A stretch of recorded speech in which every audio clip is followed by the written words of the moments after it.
You will get triggered as you're healing your relationship with food and conquering binge eating. It is just inevitable. And I was actually having a conversation with my clients about this inside of the Ditch Decade Diets Academy, where you get super high level, customized, personalized coaching. And one of my clients brought up that, she got triggered by seeing some of the calories on a menu. And I want to reframe your mindset around triggers. And this is how I explain it to my clients. Triggers aren't a bad thing. In fact, triggers are actually a beautiful thing because it's just an indication of where you still need to heal. And it's not about seeing this as a bad thing of like, oh man, like I got triggered. That means like I still have work to do. But rather it's like, okay, like that triggered me. Okay, interesting. Why does it bother me so much? Or what does it bring up for me? There's so much growth that you can learn from getting triggered. I used to see like getting triggered as really bad of like, oh, why am I triggered by this person? Or why is this triggering me?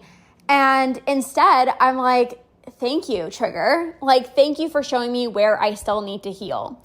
And so as you're healing your relationship with food, I know you're on this path. You're ready to step into your binge-free life. You're owning your food choices. You're prioritizing satisfying meals. You're listening to your hunger. You're paying attention to your body. You're taking really good care of yourself. And next thing you know, your friend comments about how she can't eat XYZ or how she's doing low carb or, oh no, I'm not going to put sugar on this, or no, I can't eat this, whatever, right? She's dieting. She's doing her thing. And initially, the thoughts in your mind are questioning, should I be doing that? She's doing low carb. Do I need to be doing low carb? She's ordering, a salad at the restaurant, or she's ordering a plain omelet. Like, should I be doing that? Maybe I shouldn't have ordered the pancakes, or maybe I shouldn't have ordered, what I actually thought was most satisfying. Maybe I should have ordered, what she was ordering, or maybe I should be doing what this person's doing. Whatever it is that they're doing, doesn't even matter. But then you catch yourself and you say, let her do that. Let her do that. Let her order the low carb thing. Let her not have XYZ food. Like, let her. Remind yourself that you are on a different path, but also you are on the right path for you. You are doing exactly what you know you're meant to be doing right now. You're so laser focused, like with blinders on, healing your relationship with food, doing what you know you need to be doing, which is healing your relationship with food, prioritizing satisfying meals, listening to your body, not being worried about what other people are doing. You've got these blinders on and you're like, it doesn't matter. This is what I know I need to do. So you can get triggered by something, by somebody, whether it's you get triggered by, the calories on the menu, or you get triggered by a comment that somebody said to you, or you get triggered because your friend is doing this diet, or your friend is ordering the lowest calorie option on the menu. You can get triggered and still stay on your path towards your binge-free life. And that is exactly how you're going to conquer binge eating. Because you've gone down that road before of dieting, right? Like you've gone down that dieting road before and it just led you here. So now you're focused on doing things differently this time. Like, I'm sure at one point you were doing the whole low carb diet and, maybe you triggered people. I'm sure for the majority of your life, you were that person that was like, oh no, can't eat this. Oh no, can't eat this. Oh no, can't do that. And you don't want to be that person anymore. So when you see your friend saying no to XYZ food and maybe choosing the lowest calorie option, or no, I can't eat that, you say, that's okay. In your head, you say, let her do that. Knowing you full well can do that as well too, but you don't want to. You're on a different path. You're no longer focused on the lowest calorie option. You're focused on how can I have the most satisfying meal so that I prevent an urge. You're so focused on how can I take such good care of my body. You're so focused on what do I need to be doing? How can I take the best care of myself? What do I personally need in this stage of my life right now? Oh, right. Healing my relationship with food. Oh, right. Tuning into my body. Oh, right. Listening to my body, my intuition. You do not let anything or anyone stop you from conquering binge eating. And soon enough, you're not even going to be triggered about what other people are eating or how much they're eating, because you are so confident in what you're doing. You're so confident in how you're feeling. You're so confident in how well you're taking care of your body and your health. I used to get really triggered. I used to, whether it was a comment that somebody said to me or whatever, I was healing my relationship with food, and then I saw somebody on social media, maybe they lost weight or maybe a friend in person.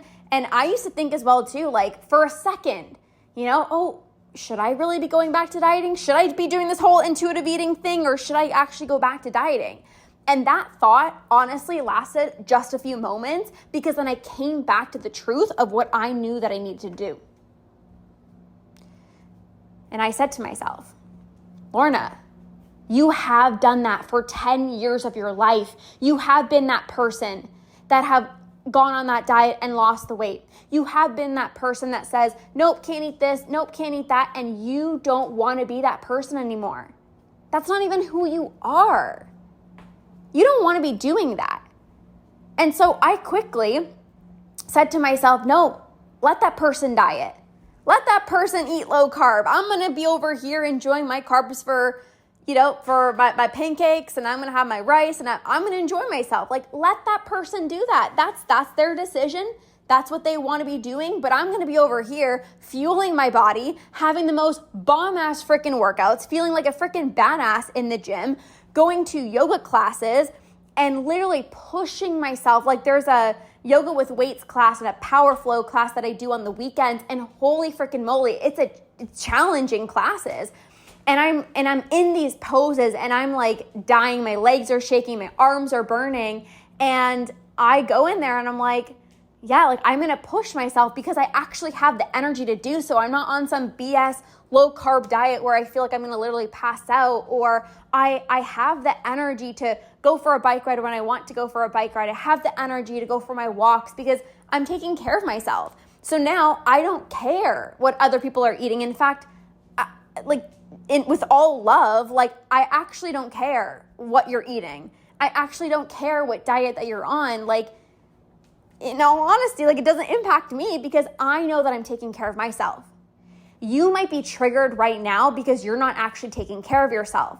And so when you know you're not taking care of yourself, and maybe you're saying yes to that fourth, fifth cookie, or you're saying yes to the chocolate when you're stressed and you're overwhelmed and you're anxious and you're mindlessly snacking, you're triggered because you're like, this isn't even who I am.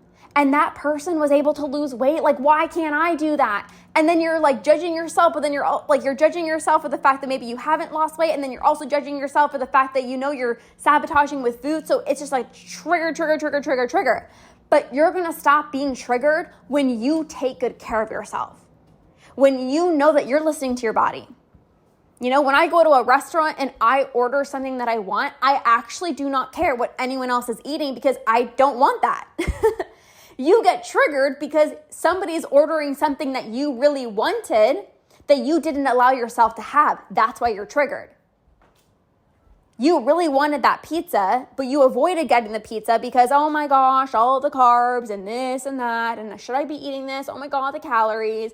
So then you order something that you don't even want, and then you're triggered when your friend can order the pizza and feel really amazing in her own skin, and you're like, oh, why can she do that and I can't? But the reality is that she can because she's actually listening to her body. And you're triggered because you want to be able to do that.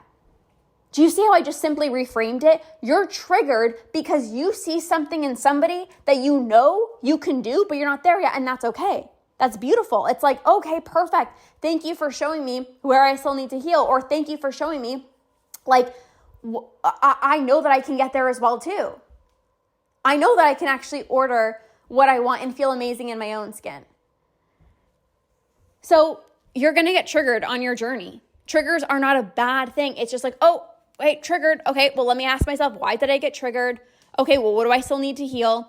And you do that. You do the work. This is what I do with my clients, especially in closer proximity spaces with my clients inside of the academy, where we literally are having, these conversations on a weekly basis, you put in the work, you work through your triggers. You don't see being triggered as a bad thing. You see it as like, oh, interesting. Okay, well, I'm going to work on that so that I no longer get triggered. You do that and you're going to conquer.